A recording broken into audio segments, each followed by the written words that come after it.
지금 일선의 경제 현실이 매우 심각합니다. 지금 우리가 김진태 사태라고 부르는 이 지방 정부의 채무 불이행 선언, 부도 선언, 이걸로 지금 전 대한민국의 자금 시장에 대혼란이 초래되고 있습니다. 안 그래도 높은 이자율과 자금 조달의 어려움 때문에 서민 대출도 매우 어려워졌지만 또 가계 대출 부담을 지고 있는 서민들의 어려움도 커지지만 사실 기업들의 자금 조달 문제도 매우 심각한 상태입니다. 지금 김진태 강원도지사께서 강원도가 지급 보증한, 그래서 이미 지급의 의무를 부담하고 있는 것에 대해서 지급을 안 하는 결정을 지금 하는 바람에 이게 정부도 믿을 수 없다. 지방 정부도 이거 지급 보증해놓고 안 지키는데 공기업은 지키겠느냐? 그러면 과연 중앙 정부는 지키겠느냐? 이런 불신이 쌓이면서 지금 자금 조달 시장이 완전히 꽉 막혀버린 상태가 되어 있습니다. 정부는 대체 지금까지 뭘 한 겁니까? 이런 엉터리 정책을 하는 김진태 도지사도 문제지만 그걸 조정해야 될 정부가 이걸 방치한 상태에서 지금까지 이 심각한 상황이 될 때까지 아무것도 하고 있지 않았다는 사실이 참으로 놀랍습니다. 무능, 무책임, 무대책. 정말 산무정권의 이 본 모습을 적나라하게 드러낸 대표적 사례다는 생각이 듭니다. 감사원 수없이 많은 참 어처구니 없는 감사하면서 이 강원도의 조치에 대해서는 왜 감사하지 않는 겁니까? 그리고 검찰, 경찰 이거 왜 수사하지 않습니까? 만약에 이재명의 경기도가 어디 지급 보증을 해서 의무를 부담하고 있는데 공무원들 시켜서 그거 지급하지 마라. 그냥 부도 내자. 그래서 다른 결정을 하게 시켰으면 직권남용으로 바로 수사했을 거 아닙니까? 자기 편이라고 역시 또 봐주는 겁니까? 제가 보기에는 이 지방정부의 확정된 법률상 의무를 이행하지 말라고 만약에 지시했다면 이거 직권남용 확실하게 맞습니다. 감사원도 경찰도 검찰도 불공정성을 적나라하게 드러낸 사례이기도 하다는 생각이 듭니다. 특히 대한민국 경제에 이렇게 심각한 문제를 야기할 수 있는 이런 정책 판단이나 의무 위반을 아주 쉽게 하는 이 강원도지사도 문제지만 이걸 그냥 자기 편이라고 가만히 방치해두고 자금시장에 엄청난 대혼란이 오고 이것 때문에 지금 국가부도위험이라고 불리는 CDS 프리미엄이 계속 올라가고 있지 않습니까? 정말 위험한 상황으로 국가 전체가 몰리고 있는데 당연히 이에 대한 책임도 물어야 된다고 생각합니다.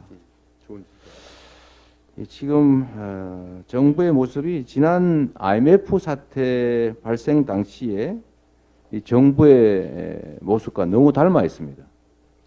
어떻게 되겠지 이렇게 방치하고 있다가 결국은 IMF 사태라고 하는 심각한 위기를 맞게 됐습니다. 지금 경제 현장, 특히 자금 시장에서는 소리 없는 비명이 난무하고 있습니다. 줄도산 걱정하고 있습니다. 제2의 IMF 터지는 거 아니냐 전전긍긍합니다. 그러니 자금이 다 이렇게 동결될 수밖에 없죠. 국가적인 위기를 극복하는 것이 바로 정부 여당의 책임입니다. 우리 더불어민주당이 제한은 있지만 한계는 있지만 할 수 있는 최대한의 역할을 다하겠다는 말씀을 드립니다. 정부에도 다시 요청드립니다. 지금 정쟁을 유발할 때가 아니라 어떻게 하면 국가 경제를 되살리고 민생을 안돈하고 협력적으로 이 나라를 안정시킬 것인가를 고민해야 합니다. 우리는 언제든지 협력할 준비가 되어 있습니다. 위기 극복을 위한 특단의 조치 그리고 새로운 각오 다시 한번 부탁드립니다.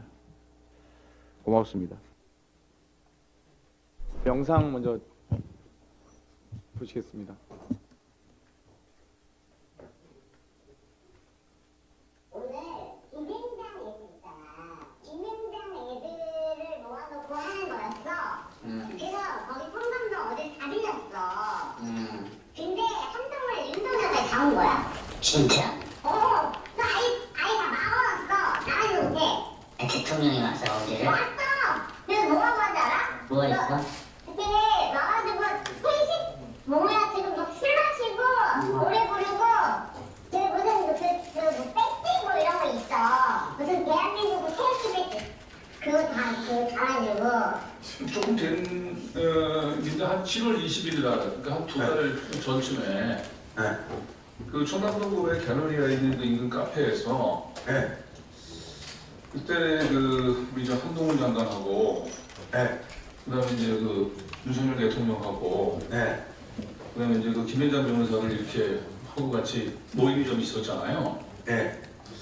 그 모임을 원래 그 총재님이 그 주관하셨던 건가요? 아니요.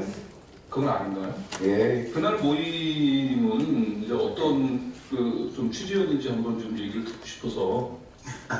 네. 그건 제가 네. 그 대통령과 한동훈이 자리에서 그 일어난 일을 네. 내가 말할 수는 없죠. 그날 어쨌든 뭐 이렇게 그 네. 특별한 안건이 있었던 것은 아닌가요? 예, 그런 거 없습니다. 예, 그냥 예. 뭐 서로 이제 예. 정글 잘 해보자 뭐 이렇게 격려하는 예, 모임이었나요, 서로? 예, 맞습니다.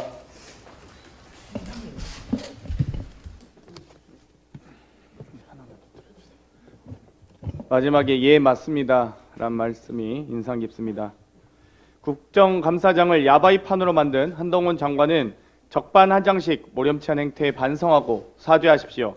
엊그제 법사위 국정감사에서는 한동훈 장관의 행적에 관해 7월 19일 밤부터 7월 20일 새벽까지 청담동 갤러리아 백화점 뒤편 바에서 윤석열 대통령과 대형 로펌 관계자 30여 명과 함께 첼리스트의 연주에 음주 가물을 즐겼다는 제보에 대한 사실 여부를 묻는 질의가 있었습니다. 그리고 어제 제보한 해당 언론사의 보도도 있었습니다. 보도는 술자리에 연주자로 참석한 첼리스트의 통화 녹취 파일과 동석한 이세창 전 자유총연맹 총재 권한 등의 취재 통화 내용을 그 근거로 삼고 있었습니다.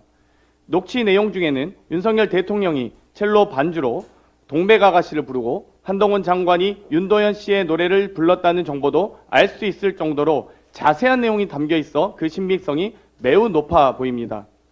첼리스트가 억압된 상황에 강요된 진술이 아닌 친구와 편하게 대화하는 녹취라 신빙성이 더욱 높아 보입니다. 이 엄중한 사안에 대해 한동훈 장관은 차마 피감기관 증인의 태도라고 볼 수 없는 비아냥과 불성실한 태도로 일관했습니다. 질의와 관계없는 과거의 일을 들추고 과할 정도로 화를 내며 인신공격성 발언을 서슴지 않는 모습이 마치 분노 조절하기 어려운 사람의 모습이었습니다. 그것을 지켜보는 국민께서 얼마나 눈살을 찌푸리셨을지 불보듯 뻔합니다. 특히 국민이 선출한 의원직과 국민이 위임한 권력으로 임명받은 장관직을 걸고 내기를 제안하는 것은 국감이 아니다 하더라도 일어날 수도 일어나서도 안 되는 일입니다. 언어가 사고를 지배합니다. 평소 국가부처 장관이란 자리를 개인의 소유물로 생각하고 있지 않고서는 어떻게 노름판 야바이꾼과 같은 발언을 할 수 있을지 개탄스럽습니다. 한동훈 장관은 이미 그것만으로도 장관으로서의 품위와 자격을 잃었습니다. 이는 헌법과 법률에서 정한 국정감사에 임하는 기관장의 태도도 아닐 뿐더러 특히 법을 더욱 철저히 준수해야 할 법무부 장관의 태도도 아니었습니다.